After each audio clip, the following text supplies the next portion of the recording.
Hi everyone, today Friday, again I'm in the Balibago, and this video I will explain about future of the walking street, Red Street.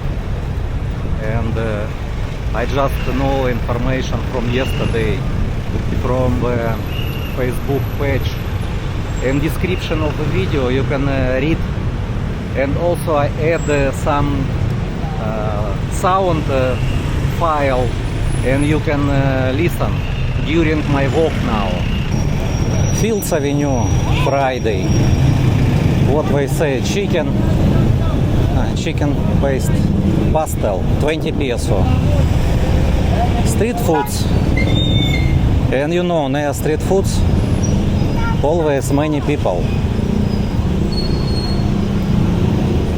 because foods, and it's not expensive, people can buy. Okay, first I will go to check rates.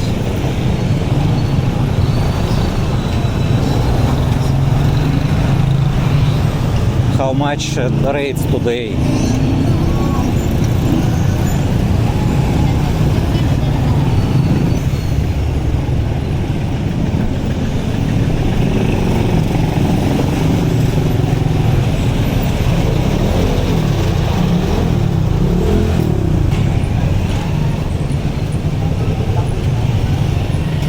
Sometimes I will talk, sometimes not.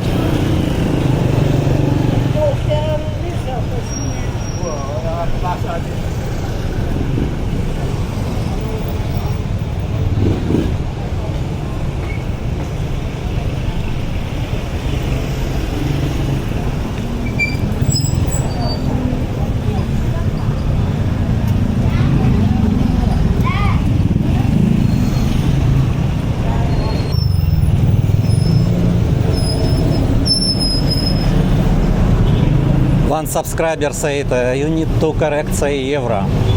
Euro, okay, I will try. Maybe they understand. Good afternoon. Euro. Oh, it's okay, they actually understand. Today 68.10. Australian dollar. Australian.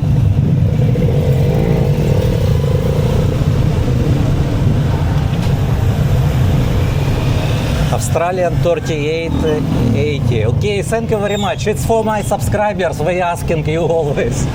Thank you. So you already know. Euro is good.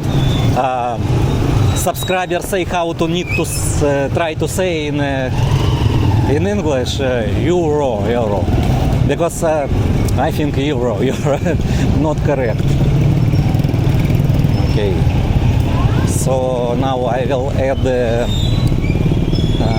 sound file with information about future of Red Street, walking street, and I will walk, and you can watch this video and listen. Imagine walking along Fields Avenue not for bars, but for sizzling pans, street grills, and the smell of Kapampangan dishes. A place once known for nightlife could soon become a daytime and nighttime food street that families, workers, and visitors all enjoy. The idea comes from Mayor Carmelo John Lazadin too, and it is carefully explained by Mark Sison of Bat News. Mark Sison. The plan looks at how Fields Avenue could shift into a food-centered strip that brings in more income, more jobs, and stronger support for the city. What makes the article strong is how it connects big numbers to everyday life.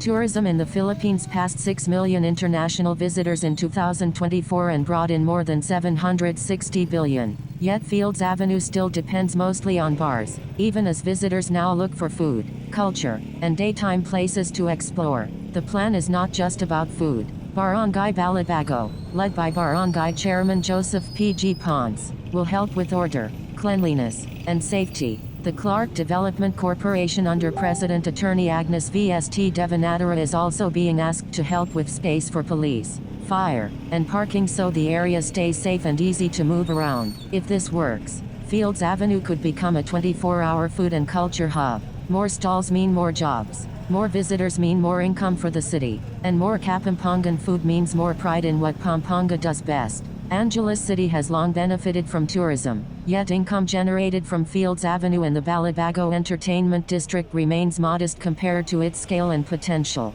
The area has historically depended on a nightlife-driven economy, limiting the city's revenue base and constraining economic diversification. While tourism nationwide is rebounding, international arrivals exceeded 6 million in 2024, and tourism receipts topped $760 billion, surpassing pre-pandemic levels. The Fields Avenue corridor has not fully captured these gains. Its existing economic contribution, mostly from entertainment venues and bars, is insufficient to meet the city's growing public service needs. Fields Avenue carries a storied past. It was once the rest and recreation playground of U.S. servicemen from Clark Air Base and later became a retirement haven for American veterans. That population has naturally declined due to aging and mortality. Today, the district is largely frequented by Koreans, Australians, and some European visitors. This evolving demographic highlights a shift in visitor behavior toward food, culture, and daytime experiences, opening a clear opportunity for a more diversified,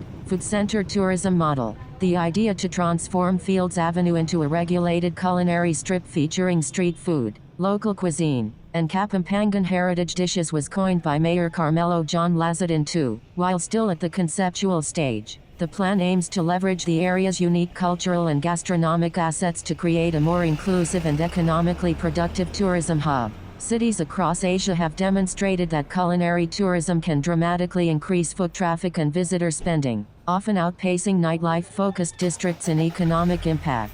Tourists typically spend 20 to 25% of their travel budget on food and beverages, creating significant revenue potential for small businesses and government alike. Beyond direct income from business permits and local taxes, a culinary strip can stimulate related sectors such as transport, retail, and accommodation, while extending tourism activity throughout the day rather than concentrating it at night. Turning this idea into a sustainable project requires collaboration with Barangay Balibago officials. The barangay, as the local governance unit directly responsible for the area, can help enforce zoning, sanitation, traffic management, and vendor compliance. Support from Barangay Chairman Joseph P.G. Ponce and council members will be vital in implementing clear regulations, ensuring security, and coordinating with business owners to maintain orderly operations. By working in tandem with the city government, Barangay Balibago can also facilitate community participation, vendor training, and local employment initiatives, further strengthening the project's social and economic impact. Infrastructure and governance will be critical. The Clark Development Corporation, CDC, under the leadership of President Attorney Agnes V.S.T. Devanatara, should be requested to provide additional space for Angeles City, particularly for police and fire substations, public parking, and other civic facilities. Visible security presence and emergency readiness are essential to attracting visitors and reassuring investors, while adequate parking ensures smooth traffic flow in a district known for congestion. Tourism auxiliaries and auxiliary patrols can further enhance safety and visitor experience. Mayor John Lazadin II's administration has consistently emphasized discipline, transparency, and productivity in governance. Any redevelopment of Fields Avenue must come with a strict no-extortion policy to protect vendors, investors, and tourists, ensuring that economic gains flow fairly to legitimate stakeholders. Clear regulatory frameworks and streamlined business permitting will encourage small enterprises to participate in the culinary economy without fear of harassment. The potential benefits of this transformation extend beyond revenue generation. It can create hundreds of new jobs across food preparation, service, retail, and logistics, boost city income through permits, local taxes, and ancillary spending, and diversify Angeles City's tourism offerings beyond nightlife. It can also elevate the city's image as a credible food and culture destination, attracting repeat visitors and longer stays. In effect, Fields Avenue could be repositioned from a legacy entertainment corridor into a 24-hour culinary and cultural hub, serving economic growth from breakfast to midnight. While still an idea, the concept of a culinary strip is both practical and timely. With the combined support of Mayor Lazadin II, barangay officials, CDC, business owners, and the community, Fields Avenue can evolve into a vibrant, safe, and revenue-generating district.